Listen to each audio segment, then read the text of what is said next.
Bom dia, gente. Então, nessa apresentação, a gente vai falar sobre o uso do Deep Learning para detectar objetos. Mais especificamente, a gente vai falar sobre o uso do algoritmo YOLO para detectar zebrafiches. E, primeiramente, o que seria o zebrafish? Bom, o zebrafish é esse peixe aqui. Ele é um peixe que vive em água doce, tem um porte pequeno, mas nos últimos anos, ou melhor, nas últimas décadas, ele tem sido de grande importância porque ele é um dos principais animais modelos utilizados no mundo.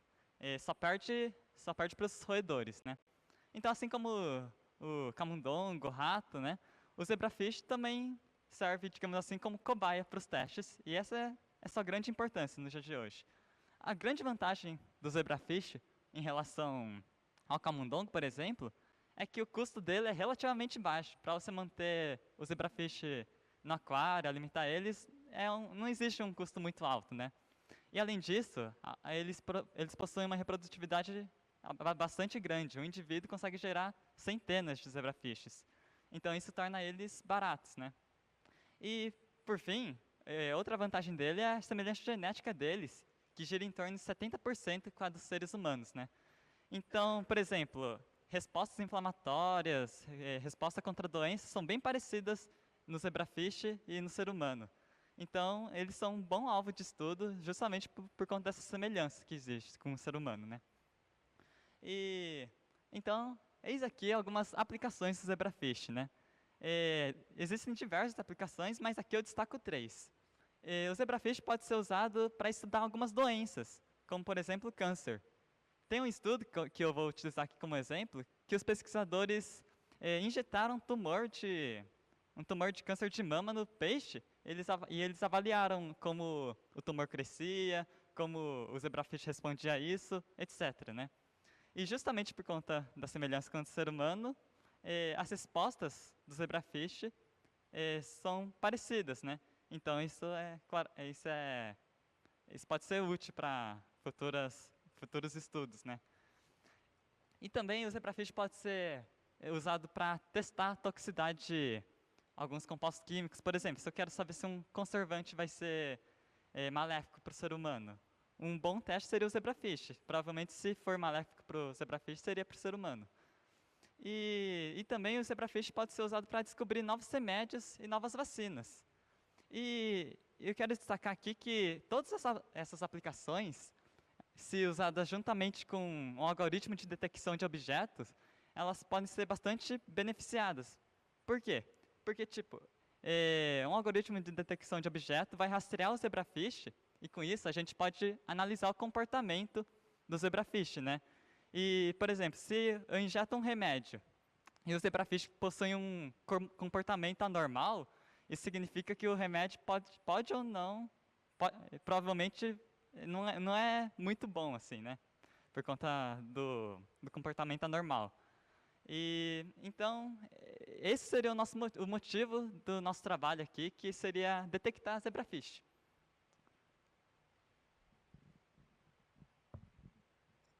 Bom dia, pessoal. Para quem não me conhece, meu nome é Luiz.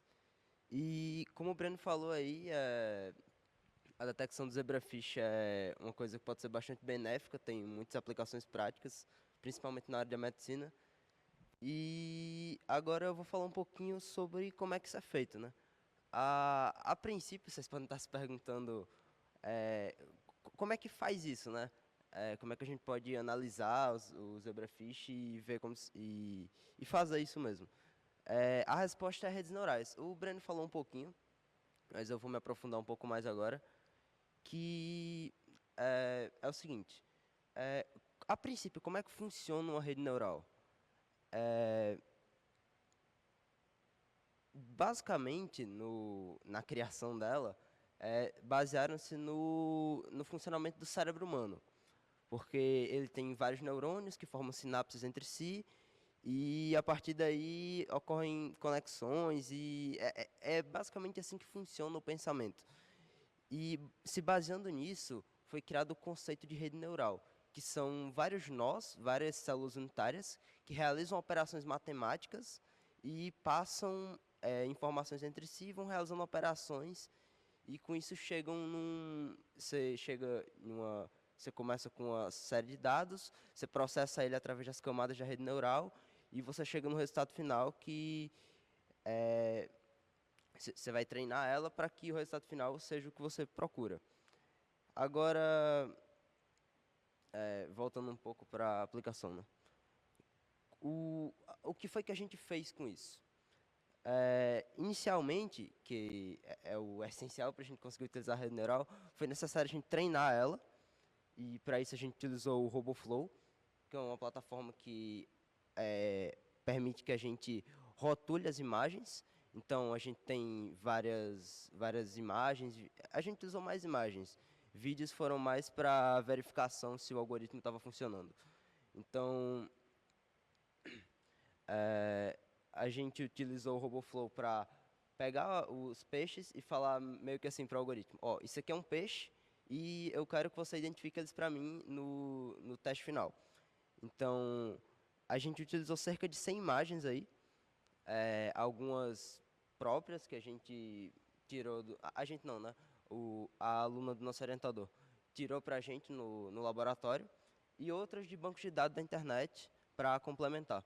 Além disso, a gente utilizou uma técnica que é basicamente, como está descrevendo aí no slide, a gente pegou essas imagens e manipulou elas para poder obter mais dados, porque às vezes você quer detectar um peixe e a imagem não está muito boa, está desfocada e tal, e a gente faz modificações para ter mais dados para utilizar. Então a gente pode rodar a imagem, pode embaçar elas, pode mudar a paleta de cores e tal, para poder ter mais dados e deixar o algoritmo mais flexível a essas mudanças.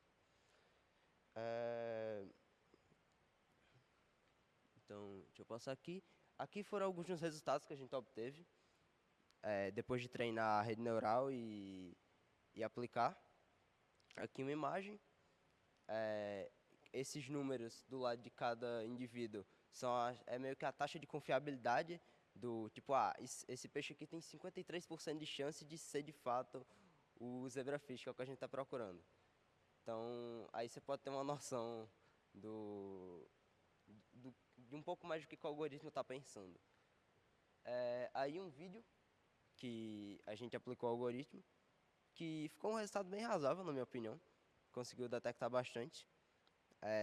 Vocês podem ver que a taxa de confiabilidade vai mudando conforme ele vai se mexendo, porque no final das contas o que acontece é que ele vai... Porque um vídeo, na verdade, são vários frames, e ele vai analisando cada frame separadamente e aplicando várias vezes, e aí ele vai mostrando aí. Então, conforme o peixe vai se mexendo, a taxa de confiabilidade vai mudando, obviamente, porque ele vai mudando de posição e tal, ficando mais fácil, mais difícil do algoritmo detectar. Agora, eu falei que a gente utilizou redes neurais para isso, mas eu não especifiquei muito bem o que foi que a gente usou nessa rede neural.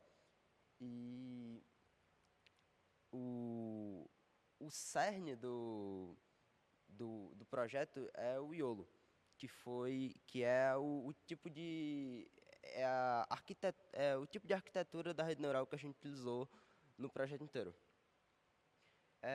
O YOLO é uma sigla para You Only Look Once, que é tipo, você só olha uma vez, porque é basicamente o que está dizendo. Porque antes do YOLO, o algoritmo anterior que era utilizado nesse tipo de aplicação, ele era baseado, você olhava várias regiões da imagem, e a partir daí várias regiões que poderiam ter alguma coisa, e a partir daí você precisava verificar várias vezes a mesma imagem, e era um processo computacionalmente, requisitava muito computacionalmente. Então, não era muito eficiente. E o YOLO você consegue analisar a imagem de uma vez só. Aí vocês podem estar se perguntando, tá, mas como é que isso é feito? Por que não fizeram isso antes? Porque utilizaram uma técnica bem conhecida, que é a de convolução. Então, foi criado, na verdade já existia, mas passaram a utilizar as redes convolucionais para esse tipo de aplicação. Porque o que é uma convolução? É uma operação matricial, porque, bem, no tratamento de imagem, a imagem é uma matriz, né? No sistema RGB, cada pixel tem 3 parâmetros, red, blue e green, e aí você pode tratar a imagem toda como uma matriz. Então, a convolução, que é uma operação matricial, você pega duas matrizes e você faz uma operação que você meio que consegue reduzir ela com base na outra. E o, o Iolo, nesse caso, utilizando dessa operação convolucional, ele consegue meio que reduzir a imagem e diminuir o custo computacional para você conseguir fazer mais facilmente. Claro, você perde informação com isso por estar diminuindo a matriz para tratar mais facilmente. Mas é necessário, porque, por exemplo, o vídeo que eu mostrei aí, com a arquitetura antiga, para esse tipo de aplicação não seria possível. Então, o YOLO tem vantagens e desvantagens. Então, por exemplo, uma desvantagem dele, que é você reduzir a matriz através da convolução, você perde informação e, por exemplo, muitas vezes objetos pequenos, o YOLO tem dificuldade para detectar. Então, é uma desvantagem, mas ele tem as vantagens e desvantagens todas baseadas na operação da convolução, né? Que é, como é que fala? Que é que é o diferencial dele. Bom, então, como o Luiz bem disse, o algoritmo YOLO se baseia numa rede convolucional, em que a imagem... Opa! Em que a imagem é esse aqui, ó, é esse bloco aqui, que é como vocês podem ver, tem uma dimensão 448 por 3. Isso porque a imagem de entrada, né, ela vai ter um tamanho 448 pixels por 448 pixels, e essa dimensão 3 se refere ao RGB, né, porque a imagem é RGB, então a imagem é basicamente em 3 matrizes que indicam a intensidade vermelha, intensidade verde e de azul, né. Então, ó, essa imagem é a entrada da nossa rede convolucional. Então, a imagem ao longo da rede, diversas convoluções vão sendo feitas na imagem até ela ser transformada naquilo, que é a saída da nossa rede, que basicamente é um tensor, né, que contém todos os valores necessários para a gente fazer a previsão. Okay? Então, vamos falar mais sobre essa saída. Bom, essa saída, como vocês notam, ela é um tensor com 3 dimensões. 2 dimensões de tamanho 7, e a terceira dimensão tem tamanho variável. Então, por isso que nem tem um número aqui específico. Essa dimensão 7 por 7 se refere a uma divisão, meio que uma divisão que é feita na imagem original, que é uma divisão é como se a gente inserisse uma grade nessa imagem, né? Então, aí fica diversos quadradinhos aqui, que a gente vai chamar esses quadradinhos de célula, cada quadradinho desse. Daí, o que o YOLO faz? Com essa saída, o YOLO vai nos dar todos os valores necessários para fazer a previsão em cada célula desse. E em cada célula, a gente vai prever duas caixas que vão delimitar o peixe, né? E mesmo que tenha peixe ou não na célula, ele sempre vai delimitar uma caixa. Ele sempre vai, mesmo que a probabilidade de ter um peixe ali seja muito baixa, ele vai sempre delimitar duas caixas em cada célula, né? Aí essas caixas vão ter parâmetros que é o x, o y, o w e o h, que está representado aqui. O x e o y seria o centro da caixa em relação a cada célula. E WH seria a largura e a altura da caixa, né? E então, esses valores, juntamente com alguns outros aqui que a gente não vai falar muito, que seria a confiança da caixa e a probabilidade da existência de cada classe, todos esses valores vai estar na saída da nossa rede, né? Então temos a imagem diversas convoluções são feitas na imagem até ser transformada num tensor. E esse tensor vai nos dar a previsão, que é essa aqui. Vocês veem que a imagem, a nossa previsão ainda tem muito a melhorar, né? Porque por mais que existem peixes aqui que realmente são detectados de forma certa, ó, algumas caixas realmente estão detectando os peixes, a imensa maioria aqui não está fazendo nada, né? Não tem nada dentro. E a gente então tem que se livrar dessas caixas. Então, como que a gente faz isso? Bom, a gente vai precisar de uma ferramenta chamada Intersection Over Union, que seria basicamente uma medida do quão sobreposto duas caixas estão. Então, para medir ela, a gente vai precisar de duas caixas delimitadoras aqui, né? Que está sendo representado por vermelho e por azul. E aí, o cálculo do intersection over union seria a razão entre a intersecção e a união dessas duas caixas. Então, vai dar, o intersection over union vai ser um valor entre 0 e 1.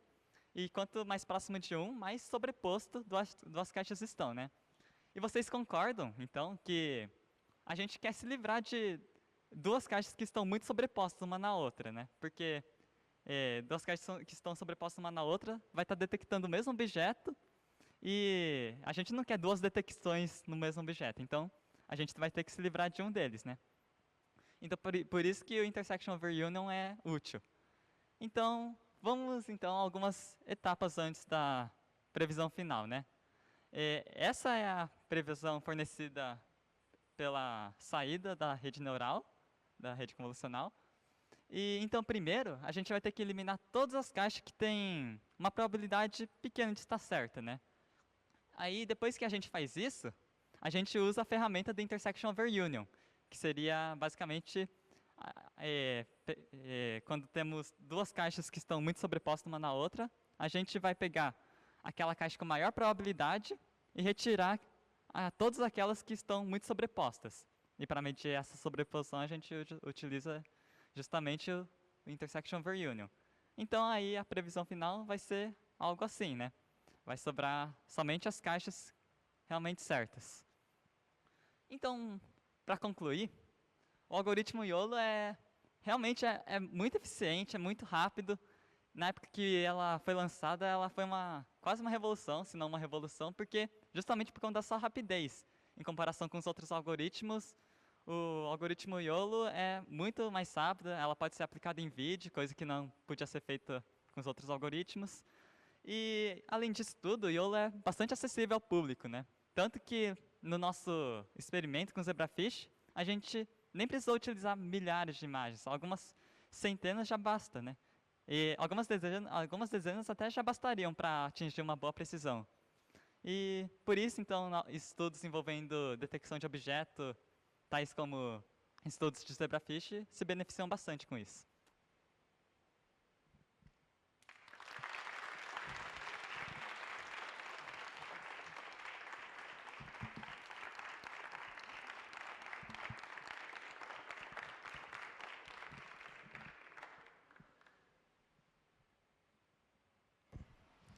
Oi, bom dia. Gostei muito da apresentação e eu tenho duas perguntas. A primeira é mais rapidinha. O desempenho da rede neural, ele é linearmente proporcional com a quantidade de imagens ou chega uma hora que não adianta que ele vai continuar o mesmo? Não, chega uma hora que vai continuar o mesmo, assim. A tendência é que, tipo, a acurácia do nosso algoritmo vai aumentando mais rápido e vai chegar um ponto que vai começar a ficar mais ou menos igual a acurácia, e então não adianta mais colocar Entendi.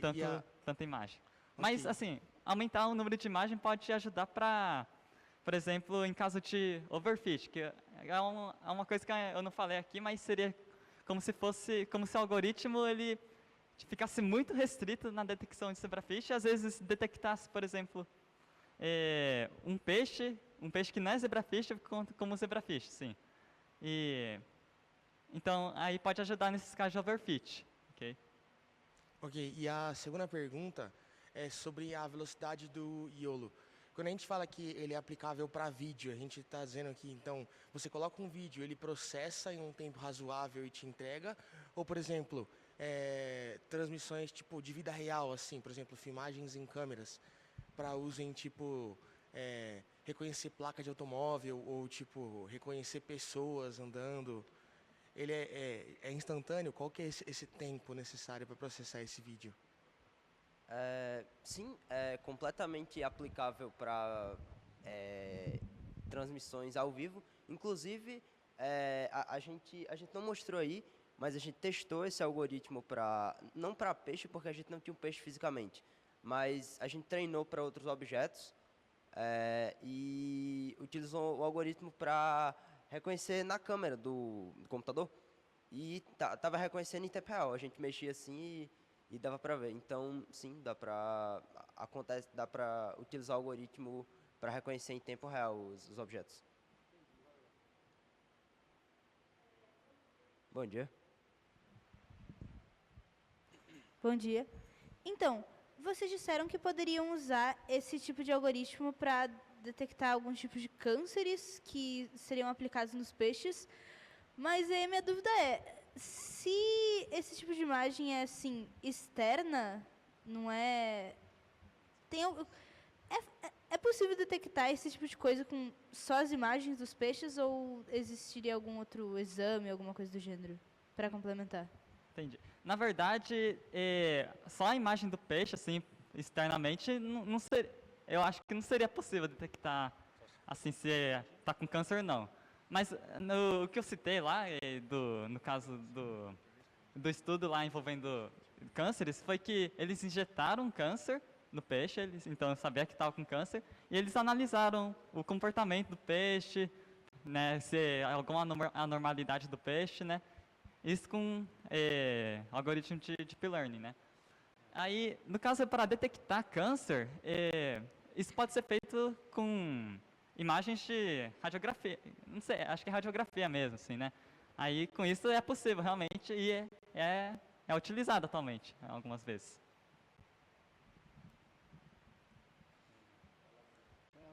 Ela fez uma pergunta parecida com essa.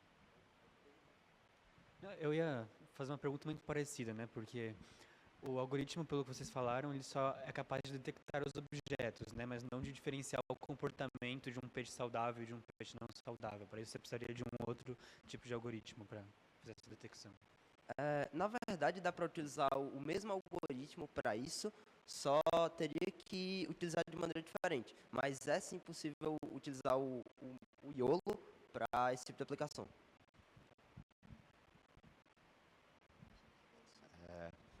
Opa, bom dia. Vocês pensaram Bom dia. quando vocês estavam mostrando ali o vídeo, ele pegava para cada frame do vídeo a confiabilidade daquilo ser ou não um zebrafish. Vocês pensaram em talvez fazer uma média no tempo de cada peixe para, ao final do vídeo, ele rastrear cada peixe e dizer com uma confiabilidade maior, tipo somando todos os frames para cada zebrafish e a confiabilidade? Deixa eu ver se eu entendi bem.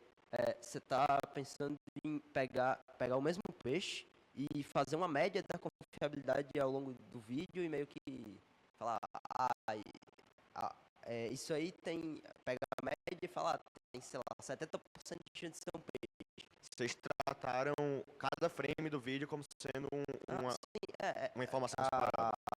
Na verdade, o algoritmo só consegue trabalhar com imagens. Então, para trabalhar com vídeo, ele só pega os frames e aplica em cada uma das imagens e roda. Sim. Vocês acham que seria possível fazer, talvez, um algoritmo para rastrear o peixe entre os frames? Com certeza. Isso é bem utilizado, na verdade. A gente não pensou em pegar e utilizar a confiabilidade média para meio que achar a confiabilidade média mesmo, e utilizar isso como um valor final, assim, falar, esse peixe tem isso aqui tem essa probabilidade de ser um peixe. Mas é bem aplicável, na verdade, porque o algoritmo, ele consegue, eu falei que ele trata cada frame separadamente como imagem, mas ele consegue saber, tipo, eu tenho esse peixe aqui, e aí ele andou um pouquinho, ele consegue saber que é o mesmo peixe, entende? Então, isso aí é facilmente aplicável. Perfeito. Eu queria saber, assim, porque vocês usaram para detectar se era o peixe, né? Outros exemplos de aplicação do YOLO, tipo, em outros casos que não estejam relacionados com peixe.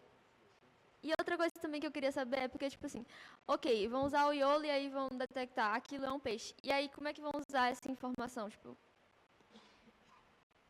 Tá. Respondendo a primeira pergunta sobre outras aplicações, é, putz, tem tanta coisa, mas deixa eu ver.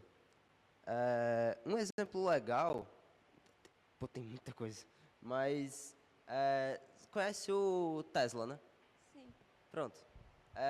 O Tesla, eu não sei se ele utiliza exatamente o YOLO, mas dá para usar o YOLO para fazer a mesma coisa. Então, ele tem a câmera 360 graus lá dele, consegue ver tudo ao redor e utilizar o YOLO para reconhecer pedestre, carro, e com isso fazer o tratamento de dados lá dele para executar os comandos. E qual foi a outra pergunta? A outra pergunta é, tipo, depois que reconhecem que aquilo é um peixe, o que é que eles fazem com essa informação? Sim, uma coisa da outra pergunta. Não é só para imagem, tá? Dá para usar esse algoritmo para outras coisas também. Então, por exemplo, para tratamento de dados sem ser imagem. Um exemplo legal é transferência bancária. Então, tipo, você tem uma transferência bancária fraudulenta, que tem certas características, e aí você pega várias transferências bancárias, que você tem conhecimento se são fraudulentas ou não, e utiliza para treinar o algoritmo. Fala, ó, essa aqui não é, essa aqui não é, essa aqui não é, essa aqui é. E aí você pega transferências bancárias que estão acontecendo em tempo real não, que estão chegando, e aí você vai analisar antes de aprovar. Você joga no algoritmo e ele vai dizer o que ele acha, se é fraudulento ou não. Isso é um exemplo legal. Inclusive é utilizado assim que eles têm o primeiro sinal, assim, essa transferência aqui é suspeita. Então vamos cancelar. Luiz, Faltou alguma coisa? pensando ainda na pergunta do Vitor ali atrás, por vezes no vídeo ali parecia que, sei lá, o peixe ele ficava de um modo que só dava para ver a parte da cauda dele ou só a parte da frente, daí parece que o algoritmo tinha mais dificuldade de encontrar, né? Então, nesse sentido de acompanhar um indivíduo apenas, eu acho que seria o caso de ou fazer muitas câmeras, né, ao redor de uma área da área ali onde ele está habitando, ou fazer uma marcação específica assim no peixe, né, que seja visível por vários ângulos diferentes para acompanhar um indivíduo, porque senão ele vai ter uma descontinuidade ali na imagem e eles são muito parecidos entre si, ele não vai conseguir diferenciar algum, a não ser pela série temporal, né, de imagens. Assim. Sim, realmente. Seria possível, tipo, nesses casos que o peixe estava cortado ou então virado, o algoritmo realmente estava detectando mal, né? Então, aí uma solução possível seria realmente fazer mais dados envolvendo esses cenários, para o algoritmo treinar mais. Eu tinha uma curiosidade nesse sentido também, a mesma acho que o Victor e ele estão expressando, né? Quando você olha frame a frame, você está jogando, no caso de séries temporais, né, você está jogando fora uma informação que a gente usa, né? Como humanos a gente usa. Então, se você vai olhar um frame e não sabe nada sobre o anterior, ele vai olhar o frame e vai procurar peixes lá. Agora, se você consegue passar para ele, além dos pixels, a informação de que no frame passado tinha um peixe aqui, e diz treina a sua rede neural para dizer, se tinha um peixe aqui no frame passado, tem que ter um peixe aqui em volta de uma certa região, porque o peixe não anda muito rápido, certo? E a informação deve ajudar. Eu não sei se vocês viram alguém discutindo um caso assim, porque às vezes ajuda no sentido de você falar, olha, com certeza isso é uma informação boa, às vezes o custo computacional é tal que não vale a pena, né? E no fim fica tão lento que você não vale a pena. Não sei se vocês viram alguém discutindo isso. Na verdade, nem fica muito lento não, e não só ajuda como é necessário para a gente analisar o comportamento do peixe. Porque a gente, como acho que o Victor tinha dito, a gente pode calcular a velocidade só pegando uma posição do peixe, pegando outra posição e calculando o tempo entre os frames, né? Então, aí com essa velocidade a gente realmente analisa o comportamento do peixe, se ele está andando mais rápido que o normal, normal, andando mais lento. Mas no Isso- caso de vocês, vocês não usam essa informação. Quando vocês vão olhar o frame 2, vocês não passam para o algoritmo a informação de que tinha um peixe por aqui no frame anterior. Ele vai frame a frame achando e totalmente independente. do não, frame. totalmente dependente. Depois, a posteriori, você fala, se teve um quadrado que coincidiu de ir andando assim, né, em cada frame, eu vou chamar isso de peixe. Isso. Tá.